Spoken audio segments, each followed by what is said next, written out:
Good afternoon, dear colleagues.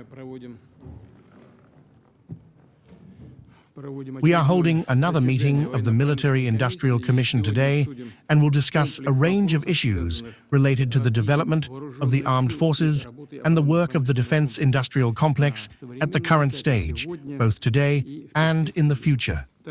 We will also analyze how the instructions and directives regarding the supply of the most in-demand models of weapons, equipment, and munitions to the troops are being fulfilled, not only to the units participating in the special military operation, which is an absolute priority, but also to the troops as a whole, to the Army and the Navy. I will note right away that last year, almost all defense enterprises completed their state defense order assignments in full, with quality and on time, and for some types of weapons, even ahead of schedule.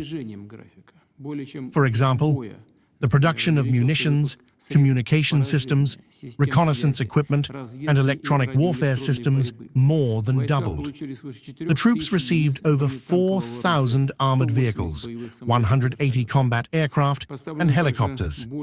Additionally, more than 1.5 million drones of various types were supplied, including around 4,000 FPV drones, controlled via the so-called virtual reality system, being sent to the front lines daily. I am well aware, and many here participating in today's meeting know this just as well as I do. These munitions are still in short supply. They are lacking. I know about the efforts being made by the Ministry of Defense, by the Minister, and by industrial enterprises. Plans are in place, and work is indeed being carried out daily.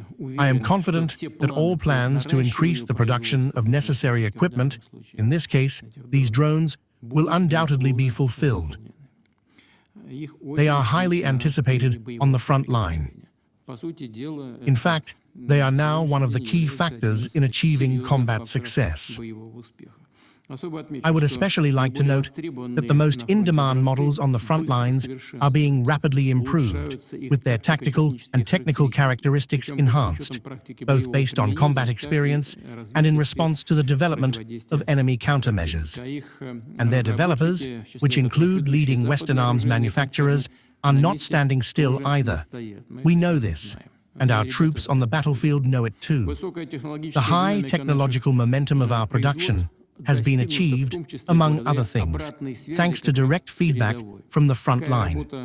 This coordination between the Ministry of Defense and defense industrial enterprises has been well established and must continue on a permanent basis. I would like to thank the teams of defense enterprises, their suppliers, the employees of design bureaus, testing centers, and proving grounds. Your hard work and dedication have allowed Russia's defense industrial complex to successfully meet the challenges we have faced. This year, the tasks are even more extensive, including the implementation of the program to expand and modernize the defense industrial complex's production capacities, which involves over 400 enterprises. I emphasize, today, our experience in conducting the special military operation, both in terms of tactics and the technical development of weaponry, is being studied, without any exaggeration, by all the world's armies, leaders of the global arms industry, and high-tech companies. And we must stay one step ahead, as we have repeatedly managed to do recently, and I am confident will continue to do in the future. As I have already said, we must continue, without bureaucratic delays, to efficiently adapt weapons and equipment to new, rapidly evolving forms and methods of warfare. We have all the necessary capabilities for this.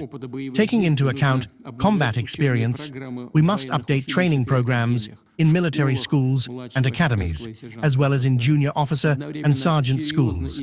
At the same time, we must thoroughly and rigorously revise the combat manuals of the ground forces, from the level of squads and companies up to corps and combined arms armies. Let me reiterate, these processes must proceed simultaneously and in close interconnection with one another. And of course, we must take into account global trends in military technology development to the fullest extent. that is, forecast and understand what potential armed conflicts of the future may look like, because the future is rapidly approaching, and everything is moving faster and faster. The pace of these changes is accelerating. It is also important to speed up the production of robotic systems for various purposes and various bases of operation. Special attention should be paid to unmanned boats and other maritime systems.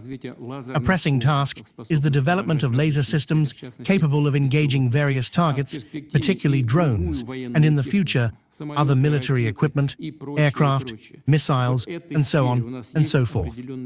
In this field, we already have certain practical developments, and some systems have even been manufactured, but we need to move faster in these cutting-edge, in-demand, and forward-looking areas. But there is one more thing I'd like to say.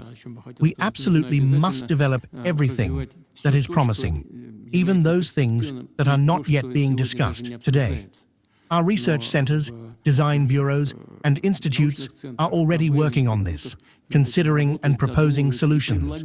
Yes, proposing them today. I ask you to analyze everything with the utmost attention and not dismiss any of it. This is not a task for tomorrow. It's already a task for today, because if we don't think about it now, if we don't take care of it today, tomorrow will already be too late. Moreover, while strictly adhering to deadlines and assigned tasks, we must complete the formation of an orbital constellation of spacecraft for various purposes, to conduct all types of reconnaissance and ensure stable, continuous secure communications in a complex jamming environment. This applies both to direct combat operations and more broadly to solving training and combat tasks during peacetime for the armed forces, special and other security agencies. This will enable us to finalize the creation of a modern real-time troop control system, thereby significantly enhancing their combat potential. Of course, we must also intensify the production and use of secure domestic software products and artificial intelligence developments for their integration into comprehensive, automated military command systems. We all talk about artificial intelligence. It has become fashionable. No meeting in any field is complete without it.